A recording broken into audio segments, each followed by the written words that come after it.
آج ہم اور آپ سبھی کا یہ معمول ہو چکا ہے۔ ہم گنہگار انسان سے نفرت تو کرتے ہیں لیکن گناہ سے نفرت نہیں کرتے، جبکہ ہمیں گناہ سے نفرت کرنا چاہیے، گنہگار انسان سے نہیں۔ حدیث پاک میں ایک مثال ملتی ہے اور اسلام کی تعلیم بھی یہی ہے اور یہی تصور ہے۔ گنہگار انسان قابل نفرت نہیں ہوتے بلکہ گناہ قابل نفرت ہوتا ہے۔ حدیث پاک میں ہے ایک مرتبہ حضور صلی اللہ تعالی علیہ وسلم کی بارگاہ میں قبیلہ قریش کا ایک نوجوان حاضر ہوا۔ اس وقت صحابہ کرام بھی حضور صلی اللہ تعالی علیہ وسلم کی مجلس میں موجود تھے۔ وہ نوجوان عرض گزار ہوا، یا رسول اللہ صلی اللہ علیہ وسلم، میں آپ کا ہر ایک حکم مانوں گا مگر آپ مجھے ایک گناہ کی اجازت دے دیں، کیونکہ میں اسے چھوڑ نہیں سکتا، اس کے بغیر میں رہ نہیں سکتا۔ حضور صلی اللہ علیہ وسلم نے پوچھا، اے نوجوان، یہ تو بتا وہ کون سا گناہ ہے جس کو تو چھوڑ نہیں سکتا، جس کو کیے بغیر تو رہ نہیں سکتا؟ وہ نوجوان کہنے لگا، یا رسول اللہ صلی اللہ علیہ وسلم، آپ مجھے بدکاری کا اجازت دے دیں، کیونکہ اسے چھوڑنا میری بس کی بات نہیں۔ اس وقت کوئی محض مبلغ ہوتا، نہ جانے اس کے ساتھ کیا سلوک کرتا، اسے جھڑک دیتا کہ ظالم تم نے کیا بات کہہ دی، تیش میں آ کر اسے مجلس ہی سے باہر نکال دیتا۔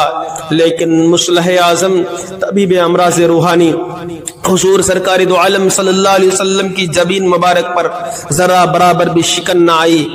صحابہ کرام یہ سارا مناظر دیکھ رہے تھے۔ حضور سرکار دو عالم صلی اللہ علیہ وسلم نے اس قبیلہ قریش کے نوجوان کو اپنے قریب بلایا اور بڑی شفقت نرم لہجے سے اس سے پوچھا، اے بیٹے، ذرا یہ تو بتا، جس جرم کی تم نے مجھ سے اجازت مانگی ہے وہ گناہ کس کے ساتھ کرنے کا ارادہ ہے؟ کیا تو ایسی اپنے ماں کے ساتھ کرے گا؟ وہ نوجوان کہنے لگا، عرض کیا، یا رسول اللہ صلی اللہ علیہ وسلم، ہرگز نہیں، کیا کوئی اپنی ماں سے ایسا کر سکتا ہے؟ تو آپ صلی اللہ علیہ وسلم نے فرمایا، تم نے بالکل ٹھیک بات کہی، تم نے سچ کہا۔ پھر آپ صلی اللہ علیہ وسلم نے فرمایا، کیا تو ایسا اپنی بیٹی کے ساتھ کرے گا؟ تو وہ نوجوان عرض کیا، یا رسول اللہ صلی اللہ علیہ وسلم، ہرگز نہیں، کیا کوئی اپنی بیٹی سے بھی ایسا ارادہ رکھ سکتا ہے؟ آپ صلی اللہ علیہ وسلم نے فرمایا، بالکل تم نے ٹھیک بات کہی۔ پھر کیا اپنی بہن سے ایسا ارادہ ہے؟ اس نوجوان نے عرض کیا، نہیں یا رسول اللہ صلی اللہ علیہ وسلم، کیا کوئی اپنی بہن سے یہ حرکت کر سکتا ہے؟ تو آپ صلی اللہ علیہ وسلم نے فرمایا، تو نے سچ کہا۔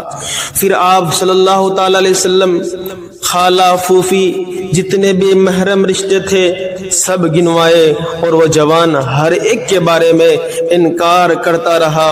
حضور صلی اللہ تعالی علیہ وسلم اس طرح نفسیاتی طور پر اس کو بات کرا دی کہ تو جتنے بھی خاتون سے بدکاری کا ارادہ کرے گا، وہ کسی کی بہن ہوگی، کسی کی ماں ہوگی، کسی کی بیٹی ہوگی، کسی کی پھوپھی ہوگی، کسی کی خالہ ہوگی، اگر تجھے اس امر کی اجازت دے دی جائے تو پھر تیری سگی ماں بھی نہیں بچ سکے گی، تیری سگی بہن بھی نہیں بچ سکے گی، تیری سگی بیٹی بھی نہیں بچ سکے گی۔ اصل نقطہ جو حضور صلی اللہ تعالی علیہ وسلم اس نوجوان کو بتانا چاہتے تھے، اس نوجوان کو سمجھانا چاہتے تھے، اس کے دل میں اتر گیا۔ حدیث پاک میں ہے کہ آپ صلی اللہ تعالی علیہ وسلم نے اپنا دستے شفقت اس کے کندھے پر رکھ دیا۔ کتنا خوش نصیب تھا وہ نوجوان جو گناہ کی اجازت مانگنے آیا تھا، مگر آقا و مولا کے کرم کا ہاتھ مبارک اس کے سر پر پڑ گیا۔ آپ صلی اللہ تعالی علیہ وسلم نے دعا فرمائی، اے اللہ اس جوان کے گزشتہ گناہ معاف کر دے اور اس کو آئندہ گناہ سے بچنے کی توفیق فرما۔ حدیث کے راوی بیان کرتے ہیں، پھر زندگی بھر کے لیے اس کی ماہیت قلب اس طرح تبدیل ہوئی کہ مرتے دم تک کسی کی طرف غلط نظر اٹھی ہی نہیں۔ دوسری حدیث میں ہے، ایک صحابی رسول صلی اللہ تعالی علیہ وسلم کی بارگاہ میں حاضر ہوئے اور عرض کیا، یا رسول اللہ صلی اللہ علیہ وسلم، میں تو ہلاک ہو گیا۔ حضور صلی اللہ علیہ وسلم نے پوچھا، کیا ہوا؟ صحابی نے عرض کیا، یا رسول اللہ، میں روزہ توڑ بیٹھا ہوں۔ حضور نے فرمایا، جاؤ ایک غلام آزاد کر دو۔ صحابی نے عرض کیا، یا رسول اللہ، میں غریب ہوں۔ حضور نے فرمایا، پھر 60 روزے رکھ لو۔ صحابی نے عرض کیا، یا رسول اللہ، صلی اللہ تعالی علیہ وسلم ایک تو توڑ بیٹھا ہوں 60 کیسے رکھوں؟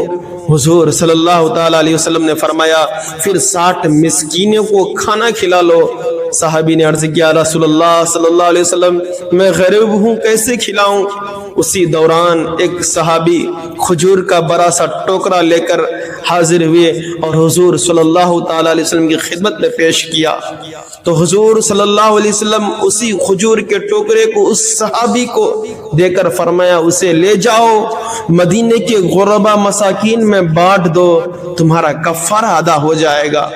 صحابی نے عرض کیا یا رسول اللہ صلی اللہ علیہ وسلم مدینے میں مجھ سے بڑا مسکین کون ہو سکتا ہے؟ یہ سن کر آپ صلی اللہ تعالی علیہ وسلم مسکرا پڑے اور فرمایا ٹھیک ہے اسے گھر لے جاؤ، خود کھاؤ اور اپنے بال بچے کو کھلاؤ، تمہارے لیے یہی کفارہ ہے۔ ایک روز صحابی رسول حضرت ابو درداء رضی اللہ تعالیٰ عنہ کا گزر ایک شخص کے پاس سے ہوا جس نے کسی گناہ کا ارتکاب کر لیا تھا، لوگ اس کو برا بھلا کہہ رہے تھے۔ آپ نے ایسا کرنے سے منع کرتے ہوئے فرمایا اے لوگوں مجھے یہ بتاؤ کیا تم لوگ اسے کسی نالے میں پڑا ہوا پاتے؟ کیا تم لوگ اسے بچانے کی کوشش کرتے؟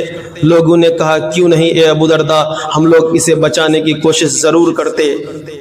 تو ابو درداء رضی اللہ تعالیٰ عنہ نے کہا پھر تمہیں اسے برا بھلا کہنا زیب نہیں دیتا؟